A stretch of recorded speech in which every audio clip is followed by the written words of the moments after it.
If I had watched this anime, the movie, and the most recently released 6-episode series for a single time, I would have enjoyed all of it through and through. Actually, I did enjoy all of it through and through. Even though I've seen the Tatami Galaxy for the first time about 7 years ago, by watching it for this video, it was very enjoyable. I didn't even intend to include the movie Night is Long, Walk On Girl and the Tatami Time Machine Blues, and I enjoyed watching them as well, until the very last second.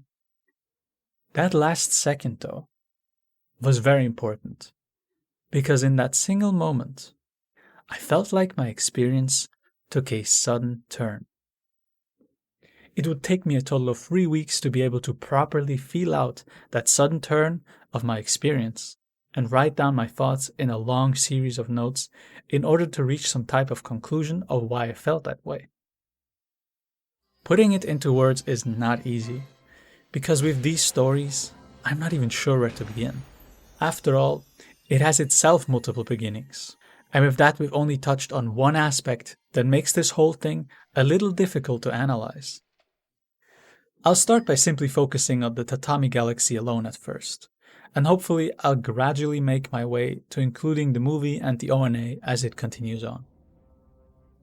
Usually, I would write down a synopsis of the story in order to make my points, but I feel like there's just too much variety to cover. The information bombardment of the story is quite unlike many other stories. Oddly enough, in the beginning, this variety is something the character Watashi is striving against, because to him, he would like to look back on his campus life as only containing one color. Over and over he attempts to find a way in order to live this longed-for exclusively rose-colored campus life. But he keeps tripping up and reaches a kind of dead end. And right from the start, he blames another character called Ozu. He seems to always be in the way in Watashi's attempt to achieve a unified vision of his life, where he would end up socializing and making friends, and most importantly, find a raven-haired girl he can get together with. I could explore the question of why he would want that in the first place, and one could say it is because he used to have a girlfriend who dumped him. This detail is oddly important, that he used to have this wished-for unified existence, yet in the repeated exploration of various possible futures, it is only mentioned once. This anime is full of peculiar details that don't have a real explanation or reason to exist, and because of that, the use of Carl Jung's psychology will come in very handy in order to understand the almost dreamlike symbolic language that this story mixes with its apparent reality. The whole story is presented in a quite confusing way, where Watashi seems to learn more and more things, and in this way exists in a kind of linearity, despite a repeated return to the beginning under the clock tower, where he would choose the club he'd focus on for the next 2 years to achieve his rose-colored goal. Against his intentions, this shadowy figure called Ozu keeps getting in his way. Already by episode 4, Watashi shows reluctance to go on trying various clubs in order to achieve his goal of unity, because at this point he'd like to escape the Flyers after noticing the inevitability of running into Ozu through them. With this he becomes more familiar of another repeating character he already had met right from the start, Higuchi. This aloof figure, as we continue to delve deeper, is probably even more difficult to explain than Ozu, because as an apparent god of matchmaking, he seems to represent something about Watashi that isn't all that obvious. Another figure that Higuchi seems to be strongly related to is Hanuki, and as time goes on, we come closer to how she plays a role in Watashi's slow realization of what he's really feeling on the inside. Before that, Higuchi is getting him to do all kinds of varied things as his disciple, things that are seemingly unrelated. From eating a hot pot that has all kinds of random ingredients, to getting a miraculous heavenly brush to clean Higuchi's room, the main intention of this whole journey is to place Watashi as Higuchi's successor, to continue on the masochistic proxy war that has started generations ago for a reason forgotten in the distant past. But as Watashi has already tried to escape the cycle of being fated to live out the life of the Flyers under the clock tower, he also does not want to continue here. Without going much into what this means at this point, since I haven't even mentioned the name Jougasaki yet, He essentially just wants to not feel like he's stuck in these dead ends. Because Watashi's goal is starting to change. Starting out as someone who has sworn off love, and together with Ozu spent all his energy in making sure that every romantic relationship they would come across would end in ruin, he gets to the point where he himself is now stuck in a romantic triangle. From that point on, this becomes the new beginning of the story, which also starts to involve his instinctual side more consciously by showing the conflict of his desire and ideal in conversation with his Johnny called Johnny. Johnny just wants to let loose and finally no longer be stuck in his hamster wheel, but Watashi holds onto the ideal of needing the right person to follow his need for bodily intimacy. In fact, he seems to even despise the notion itself to pursue someone just because the opportunity presents itself, and in this way, he blocks himself off to the most obvious way, just like so often it appears at the beginning of individuation in the encounter with the trickster shadow. Similar to the Sphinx being an example of the terrible side of the mother archetype to get Oedipus to fail on his quest, our protagonist is also failing to look through this attempt at distraction, which for now the solution is not yet surfacing, but the problem increasing in cost as time goes on. As Watashi feels the thrill of being someone with options to choose from, not realizing how much of a fool he is making himself, he can't even admit that he's completely weak to Hanuki if she actually tried to seduce him. He presents himself as somehow above her and her actions, when actually he only accepted her invite to drink because he felt jealous if she would end up doing anything with the dentist. This is made clear because after he wins in a drinking match against Jougasaki, a match which he started so quickly because he was angry and thought Jougasaki was here to cheat on his doll Kaori with Hanuki, he tells Hanuki that she should have higher standards than fall for someone like Jougasaki. This implies that he himself is someone of enough high standard for Hanuki. Watashi has been the most self-absorbed and judgmental character of them all. I am getting ahead of myself in exploring all that. There is naturally a reason to judge Watashi's character for his behavior. But let's first continue to see how he matures. He attempts to get together with Kaori the doll, who starts to speak on her own and really reflect back his loneliness and biggest delusion of what kind of future he secretly wishes for himself. His tender feelings come through her voice, and each time she speaks, her face gets covered, much like the moon in the scenes where he is together with her. This of course doesn't work out, and he is only punched out of his delusion by Jougasaki, which Watashi ends up being glad about.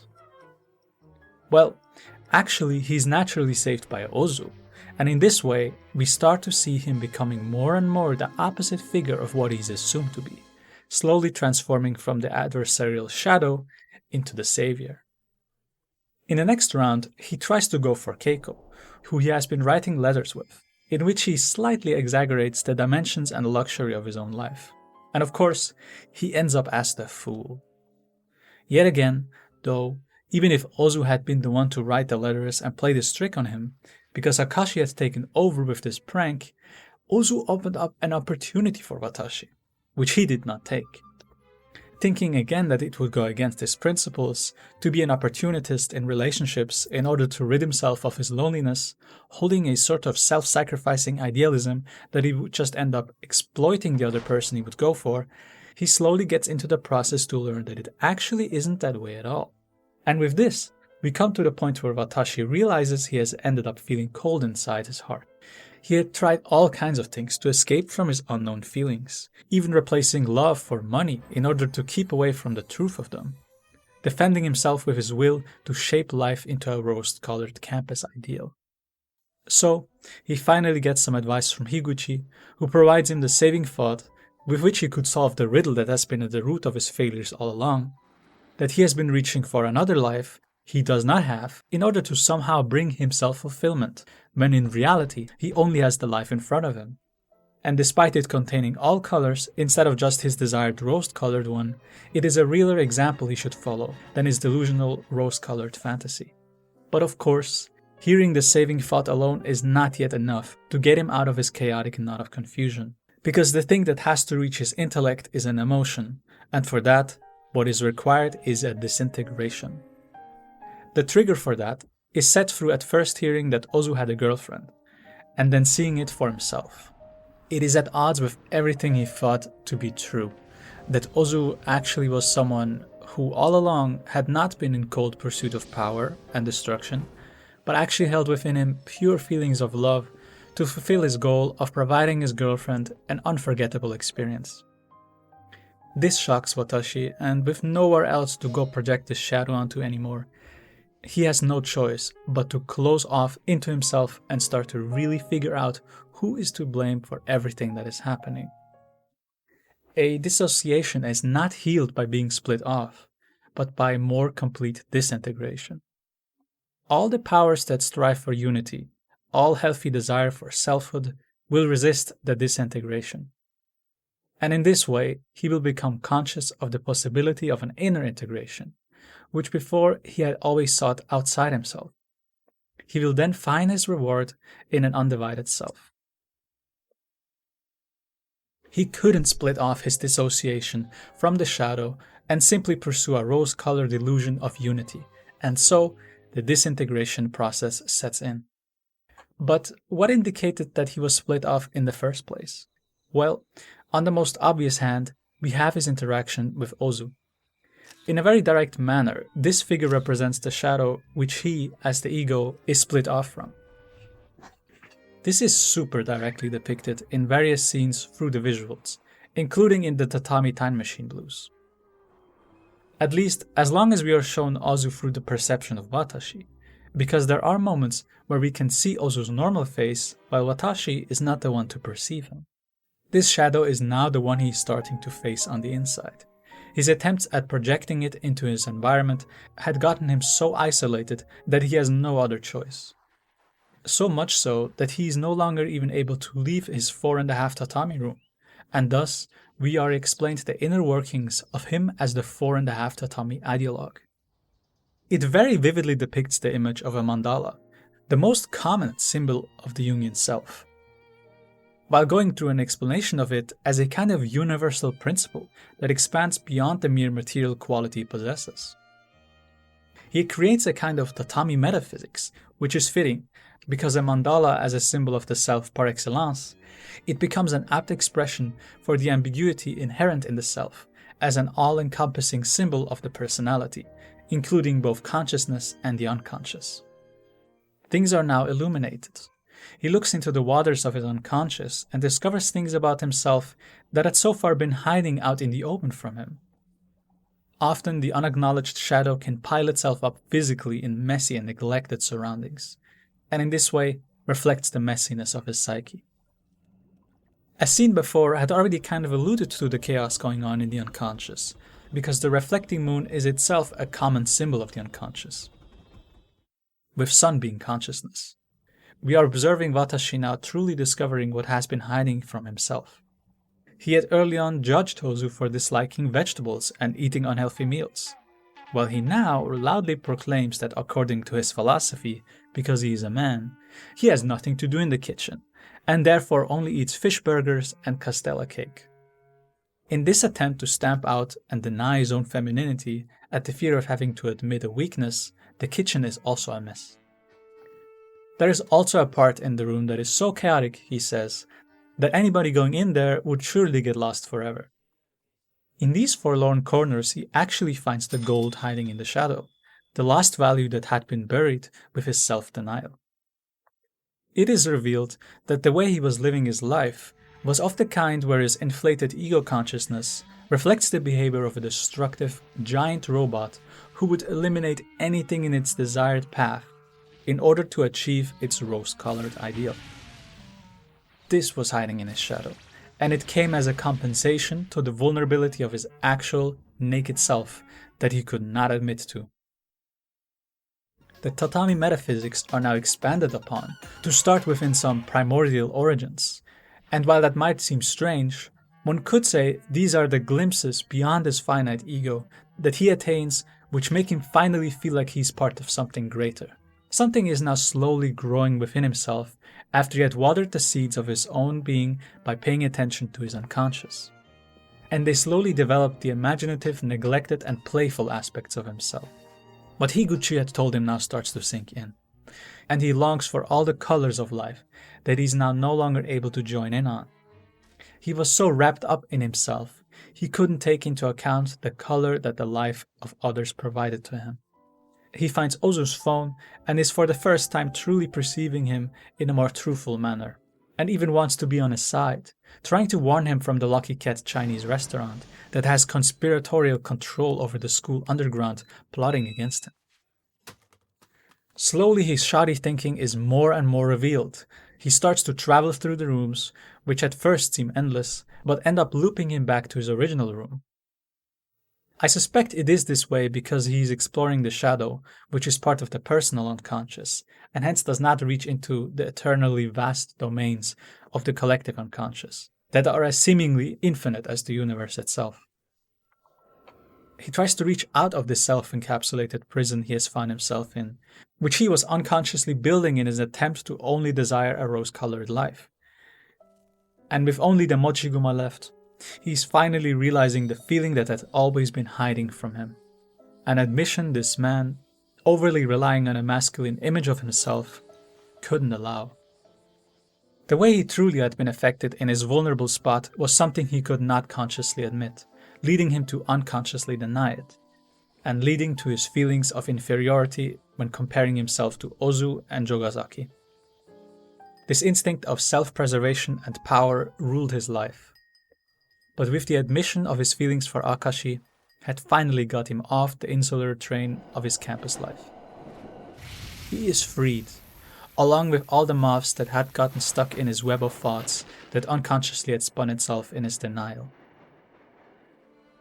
Recognizing that really Ozu had always been there for him to get out of himself, he now shifted from blaming Ozu to wanting to save him after the trouble he has built up in his attempts to rise up in power for the sake of giving his girlfriend an unforgettable experience.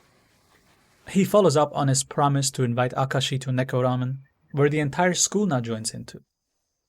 In a way, Watashi's freedom also freed the whole school from the power-hungry grip of the Lucky Cat Chinese restaurant, which, with its positive optics, exists like a polar opposite to a Neko Ramen, that holds a scandalous rumor that its broth is made from real cats. But that defamation now has been cleared up as well. Having attained an inner relationship that unites him with his shadow, he no longer projects the deceptive trickery of it on Ozu. He has himself gained the ability to act out its qualities, and also opened up his horizons to accept his tender feelings for Akashi, who has become the person onto whom he projects his anima on. This is essentially the extent of how deep the story goes in terms of its psychological developments. In the movie Night is Long, Walk On Girl, we have a repeat of this motif of the shy male character, this time named Senpai, who can't yet admit his feelings despite obviously showing a kind of obsession with the girl, although in a much lighthearted way. And in the Tatami Time Machine Blues, we actually have a story that goes in the complete opposite direction. It entirely tries to retain a kind of self-same unity, and does not go through a disintegration process like the previous two at all. Without going into these two yet though, I'll dive a bit deeper into various characters of the anime first. As much as I might have just explained the core lesson of the story, there are so many things I left out which really creatively depict the background of this process, almost like in a dream. I think the best way to open up this dimension is by focusing on the character that appears right from the start. Higuchi introduces himself as a god of matchmaking, who Watashi even tries to look up in a book. But other than that, there isn't much that is explained about him. In the movie, he introduces himself as a Tengu, which is a type of spirit or kami. I am not very familiar with Japanese mythology, so the closest I could compare this to, based on what I know, would be an ancient Greek daimon, a kind of familiar spirit of rather neutral quality. Jung made use of the word daimon, especially in context of the powerful influential energy such daimons can possess, for creative and destructive purposes. Ultimately, from a point of view of phenomenological psychology, all we can assess this to be is a figure who personifies unconscious contents. In this way, We might say that Higuchi is a kind of wise inner self figure, although a very dubious one, even according to Watashi. I think that Higuchi reflects, and in a way even prefigures, the events that transpire for Watashi, although in a rather indirect way. Let me explain. A quality we can ascribe to Higuchi as well as Watashi is that of fragmentation. While Watashi tries his best to strive against that, Higuchi seems to thrive in it, having an even more chaotic room, and an even lesser sense of responsibility towards his surroundings. We could say he represents the kind of masculinity Watashi strives for, and in this way, it makes sense why Jougasaki and Higuchi would be rivals. Watashi does not like Jougasaki. When he joined the film club early on in the series, he was extremely envious of Jougasaki's apparent circle of admirers. I say apparent because, as we see the story unfold from Watashi's perspective, with all his delusions projected onto his surroundings, there is a scene where Jougasaki seems to be drunk, walking with his film club members, and Watashi keeps perceiving him as if he would be sitting on a palanquin, glorified way beyond measure. There isn't absolute evidence for this interpretation though, and we could just as well assume that it's actually Jougasaki playing himself up in his own fantasy. And in that way, it makes itself available much more to become a reflection of the viewer, who either assumes Watashi to have a feeling of inferiority distorting his perception, or Jougasaki a false sense of superiority. Either way, I'm going with the overall more consistent route to say this is Watashi's perspective, especially considering his name means me or I, very obviously making this the central character. Anyway, relating Higuchi to Jougasaki might be a bit confusing because he seems to be a much more grounded character, but they do share a kind of special relationship. Their contrast can even be seen in one of the covers, where both Higuchi and Jougasaki are contained in the middle, being held by Akashi. I'm not sure in what they are held, but considering Akashi holds it, I would assume they are contained in the unconscious, since that would be the unconscious soul or anima for Watashi. Their polarity of, on the one hand, Higuchi's huge chin, and on the other, Jougasaki's hair pointing forward, separates them as two kinds of opposite functions. Maybe it would be accurate to say that Higuchi represents intuition, while Jougasaki is sensation. Watashi himself has a relationship to both of them, which would make them representations of the auxiliary functions. To complete the picture, I would place Watashi as a thinker, having a developed thinking function, and therefore he is weak to Akashi, who might not necessarily represent his feeling function, because by itself, the ambiguity of the raven-haired maiden he's looking for fits much better into that picture. But she is definitely a person on whom he projects his inferior feeling functions on, and thus the feelings become contained in her. Jung explains that in a relationship, generally, a man's more simple feelings are contained in the more complex feeling world of the woman, while a woman's spirituality, or more reductively, her thinking, is contained in the spirituality of the man. While this is a generalization, this is quite fitting here, and we can even extend this into things happening with Higuchi in the story as well. While Jougasaki is at first seen to be a stereotypically simple guy, the opposite is assumed of Higuchi. He reflects the more complex relationship Watashi has to him, and also reflects the multifaceted aspect that Higuchi contains in his chaotic living space and ambiguity. In that way, like Jung describes, he is a more spiritually developed personality. And while that might sound like something praiseworthy, it really just means he's a more complicated and more easily dissociated personality, one which struggles more to adapt. It is like a gem with many faces compared to a simple cube. The disintegration that Watashi has to go through is actually prefigured in Higuchi's own disintegration into the smoke of his pipe.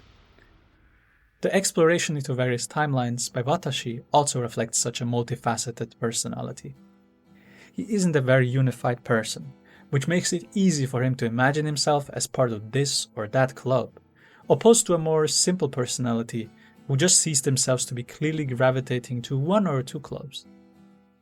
This heavy tendency for Watashi to express only those aspects which Higuchi reflect is also seen in the relationship between Higuchi and Hanuki. While Hanuki loves Higuchi, he doesn't do much to tend his relationship to her. Watashi is very decidedly on the side of his intuitive intellectual masculinity, but has almost no contact with his feminine side, as seen in his boyish stance as to why he does not cook or clean, because he considers it to be too feminine. You could say his masculine completely obliterates his femininity, which is symbolically reflected quite directly in the scene where Higuchi simply picks up the moon and putting it into his bowl, holding extraordinary powers against the feminine unconscious like a giant who could easily do away with her. The only real awareness they have of the feminine is the typical amount of a man who is blind to the feminine eros, also shown in their boyish debates about boobs, which, in contrast to the moon, gain an enormous size of importance. I mean, we can even see this inflated importance of boobs in the scene where Watashi went drinking with Hanuki and she massages his gums. And the internal brain world of Watashi refers to Hanuki's head simply as the external vessel of primary factor, which is hilarious, but so wrong, because clearly this is the primary factor. Anyway, you get my point. His feminine side, and to some extent even his sensation function, get absorbed into his intellectual, intuitive masculine logos, and as a result, also gains every single quality all at once, and hence he's the deceptive trickster, because it as the shadow is the main point of contact to Watashi's unconscious, and thus reflects all what is hidden behind this masculine ego within itself. Before we look at Jougasaki, I want to mention one final detail about Higuchi and this multifaceted gem that he is. In episode 4, which seems quite early into the series, Higuchi sings a song that on the surface sounds a bit absurd. Most centrally, the song is about the search for the circle, which for him later seems to be about his desire to circle the globe, like in the Jules Verne book he read. But for Watashi, this reflects the unconscious desire for wholeness, here much earlier announced and only in symbolic form, because at this point, the truth of his wish is to him something he would never admit to himself, if expressed directly. The circle, in general, is a symbol of wholeness, and hence a symbol of the self. The fish is also a symbol of the self, a very prominent one at that. It will appear again later on in a different context. The lyrics also say, "Farewell triangle, I'll come back sometime, square." The square seems kind of random, but if we simply look at it geometrically, with the inclusion of the next line, which goes, "Circle X triangle, always a dead space," we can interpret a little deeper. The circle and the triangle always leave a dead space, which, if it is filled, creates a square in a circle. The motif of squares, or the number 4, and triangles, or the number 3, is something I explored in my videos before. In summary, the number 3 appears in the process during the developments of consciousness, while the number 4 is the goal of that development, symbolizing wholeness. Both the square and the circle represent a totality, while the triangle misses another triangle, or simply the 4th element. Higuchi is giving expression of the unconscious longing of Watashi to exist in a state of wholeness, even though for both of them, the other side is right there, with both Hanuki and Akashi. The next line of the song is, "The world tends to 4 sides, 4 faces, 5 sides, 6 sides, turkey." I think this could be about the increasing dissociation Watashi experiences by pursuing more and more timelines, and also is expressing the increasing multiplication in different sides and disintegration of his personality in this. Why he would say turkey at the end is a mystery. As a winged animal, it carries the association of wind or spirit. You could say it is a sort of final stage of disintegration, which he experiences by turning to smoke, a spirit. That would be my guess. It feels very random though, but even in cases of randomness, the unconscious has a kind of ordering principle in our creative relationship with it, with which it can express a meaning that we consciously do not understand, just like in our dreams. That being said, not everything needs to contain an explainable meaning, because to have a full picture of reality, there has to be room for the irrational, and in the symbol, both are embraced with the same love. Okay, with that out of the way, let's bridge over to Jougasaki. On the bridge when Watashi and Ozu would have become successors of Higuchi and Jougasaki, Watashi denies this burden. He wants out of this endless cycle, leading him to dead ends, and is in genuine search for a way forward which could satisfy his life. With the end of the masochistic proxy war, he finds assistance in his sensation function. And hence Jougasaki helps him, although in a completely pointless moment. I guess this is supposed to just show that he is fine as he is, and him being an intuitive intellectual is all good for Akashi to like him. There is no reason for him to suddenly go into the opposite extreme. But before bridging this, let's talk about the early episodes where Watashi and Ozu create a movie to ruin Jougasaki's reputation. We have again Watashi overestimating the social reputation of Jougasaki because of his own feeling of inferiority when comparing himself to him. This naturally leaves him open for Ozu to influence him, to assume Jougasaki to be of bad character.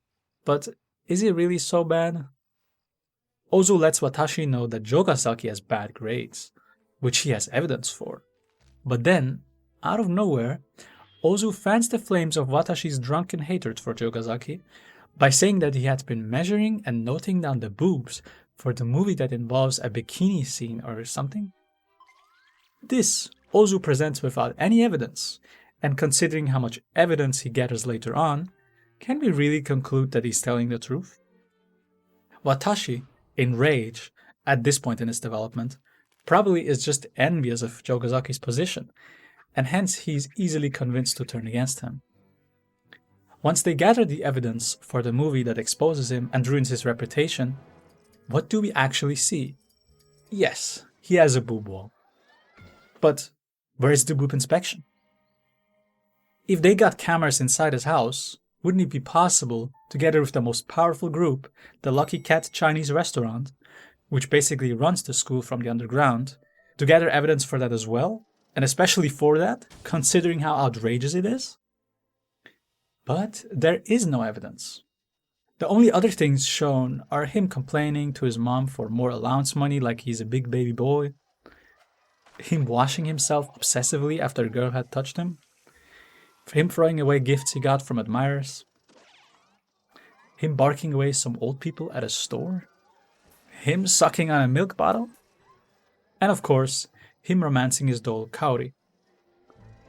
Sure, that's all a little weird to say the least, but is it outrageous? I don't think so.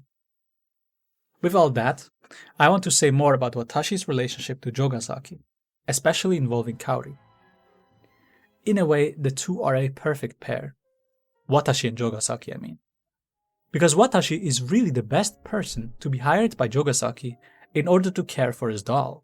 He even himself calls Watashi shy and held back, knowing he wouldn't lay his finger or more on Kaori, and even pays him quite generously. But Watashi feels kind of denigrated by Jougasaki because of that. He can't recognize how his held-back nature is in any way favorable to himself or anyone. Not seeing how this is a strength in a position like this, he is tempted to go in the opposite direction over time. This really shows subtly how he is distancing himself from who he is on the inside through his attempts to get together with Kaori. Somehow she starts to speak, and gives expression to the most self-deceptive path we could pursue. Like I mentioned earlier, the light of the moon is almost covered by the earth, and in this way expresses a hidden unconscious. Dealing with the unconscious is a complicated matter, because it itself holds this kind of ambiguity of wanting to be recognized by consciousness, but at the same time hiding from it. While this seems like a pointless cat and mouse game in the process, there does unfold a purpose over time, but it is an unknown goal, similar to how nature herself strives towards a goal we can't fundamentally know of. In this case, it's tempted the held back Watashi. In this case, it tempted the held back Watashi with one of the greatest horrors he would like to avoid. to inappropriately get involved with a woman who he doesn't have feelings for, or more importantly, has no feelings for him. As much as Johnny wants to and is able to get through this shrouding of his own instincts, possessing him to do the deed that goes against Watashi's conscious ideal, Jougasaki comes to the rescue and represents a vivid relationship to Kaori, shown in their glow together, compared to the hidden face when being with Watashi. It's probably more ambiguous than I'm making it sound to be, but I'm also recalling a scene from the specials, which are presented as stories shared while they're gathered in Higuchi's room, but they all, especially the last two of the three, play out like they are actual dreams. I have no idea if they are, but I'm just reminded specifically of the scene where something is making the water rise, and they travel in the land submarine towards the source, and on the way, Jougasaki sees Kaori, in an almost fully illuminated moon. And while Watashi is not so sure of this being the connection Jougasaki has been looking for, everybody is okay with leaving Jougasaki behind here. It's a peculiar detail I can't fully make sense of. Actually, I feel I can't make sense of any of them in any meaningful way, except the last one, and because of that, I'll save it for last. What I want to explore next, before concluding it with the last episode of the special, is the potential further developments of the story, as I usually do in my videos. As I mentioned, this story is fundamentally, like so many other stories, about shadow integration. You'll note that this is the first step of individuation, the apprentice piece, as he called it. After this apprentice piece comes the masterpiece, which is anima integration. But this is something that usually happens only later on in life. Jung would say that in general, at the halfway point in life, the personality would undergo a transformation and go that next step of individuation. When he wrote about that, I think the idea of a midlife crisis actually did not exist yet. So, in a way, he was the forerunner of describing such an experience. Whether it is the same experience or not, I cannot say. But I'm going to make the bold claim and say that Jung was wrong. This development has nothing to do with the midday of life, although it does include an examination of the past. He did say that in psychology, he did not want to make too many rules, and that really, for the psyche, you can never make a statement that isn't true when reversing it. Because of this, the psyche produces symbols of wholeness, represented in the self, to give expression to such irrational paradoxes. In the Tatami Galaxy, I honestly felt a bit irritated at the fact that even in the most recent ONA, the Tatami Time Machine Blues, the lesson learned from the original story is simply repeated. No evolution happened from back then to now. In fact, it seems to even depict a kind of avoidance of taking a step.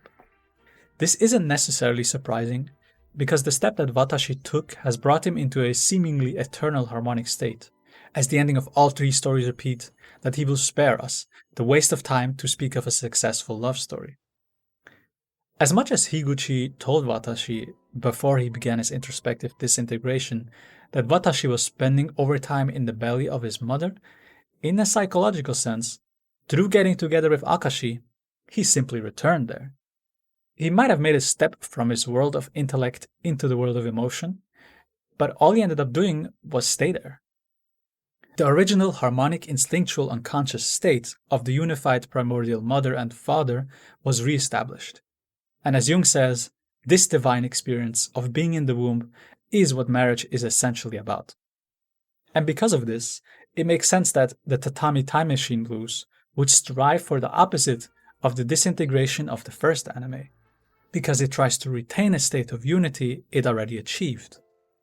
The only goal of the story is to make sure that everything remains the same, and that the timeline is not messed with, in order to avoid the theoretical collapse of the universe. While it presents itself in a humorous way as a saving the universe plot, I don't think there ever was any actual potential calamity truly explored or experienced. The savior of the whole situation is simply the remote control, which enables them to cool off in the heat of summer, which we could perhaps say is the overdominance and boredom in the sun of consciousness. Towards the end, the whole story is basically just a witty joke that Akashi comes up with, without carrying any more significant meaning at all. Comparing it to the disintegration and encounter with the truth of the first one, the gravity of the experience and weight of emotion, it isn't nearly as ambitious as the first story. In fact, it almost seems to intentionally avoid it. The last episode of the ONA is pretty much like a 12th episode of the original anime, this time formed around the Railway Research Club.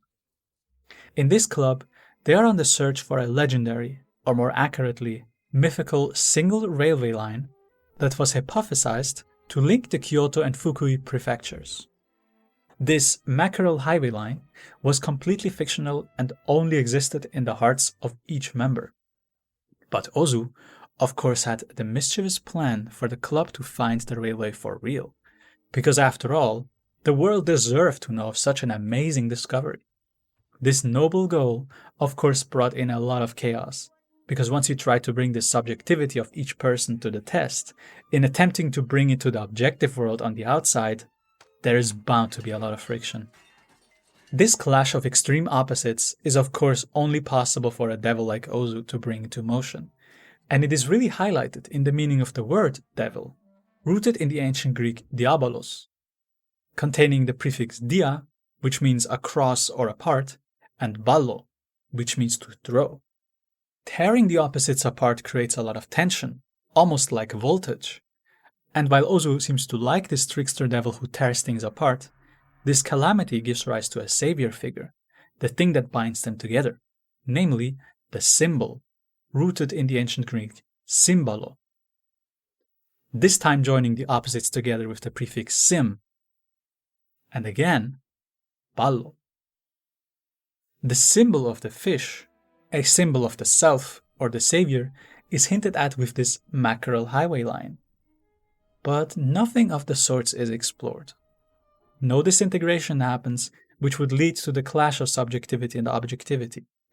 Things are left sleeping, just like in the last episode of the special. In this episode, Watashi is meeting up with Ozu and potentially Akashi to fish. But Ozu is not at the specific spot, and Watashi ends up getting into a situation with figures of his own unconscious, represented in Akashi, himself, and Ozu. Clearly a representation of himself by their difference in color. His shadow goes on a hunt to capture this anima Akashi, using a spear that has a similar color scheme to hers, and to the Mochiguma, who all seem to be related. But through this, Ozu says this shadow is not fulfilling his duty in the submarine. Like Watashi in the anime before, had pursued some illusory life in search to capture a raven-haired maiden instead of fulfilling his duty to live the life he has.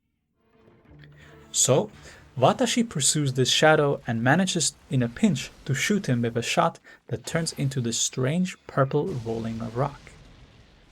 It turns his shade into Anima Akashi, because if you unmask the shadow, behind it is revealed the anima, and if you unmask the anima, there's the sage or the self.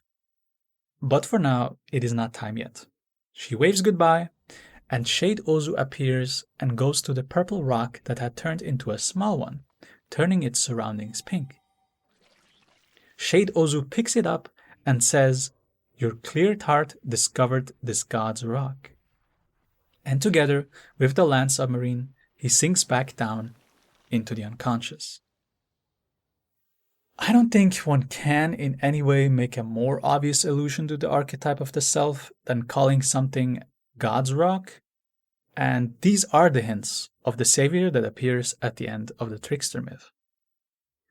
This God's rock could be paralleled to the philosopher's stone of the alchemists, which I've already talked about a bit before, as Jung delved deeply into the symbolism of alchemy.